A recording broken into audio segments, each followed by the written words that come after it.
John in Walnut, California. Hey, John, what's up? Hey, good morning.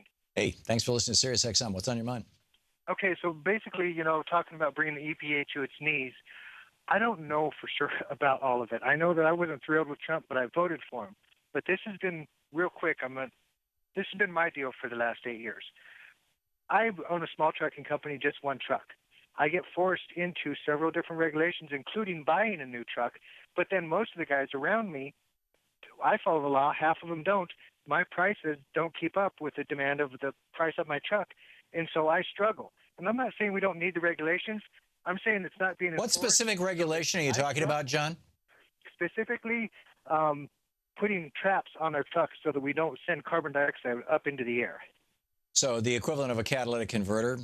Yes, for semis. Yeah, that's not to take out carbon dioxide. That is to take out the particulate matter that's associated with diesel, with burning diesel.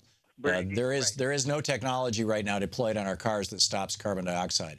And half of us, because we followed the law, are being brought to our knees, but the other half, they're sliding under the law, and nobody does anything about it. And meanwhile, hundreds of thousands of children are developing asthma, and tens of thousands of people are developing lung cancer because of the products coming out of those trucks that are not following the law. So, John, the challenge is not to do away with the regulation. The challenge is to make sure that everybody's following the regulation, because regulations are they're just simply consumer protections by and large. We have somebody on my Twitter feed pointed out we have an endocrine system. We all have a regulating system in our body.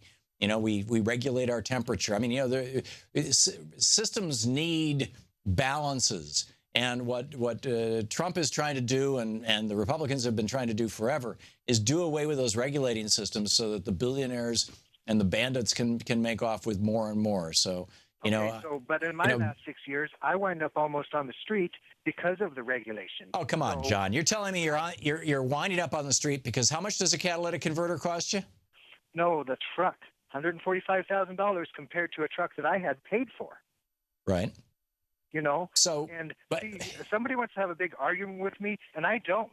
I'm just saying that I get put to the bottom of the list as far as being able to make my family survive and end up on the same government programs that people talk about, and I would just as soon be able to survive. So would you rather have more people in America be dying of asthma and cancer?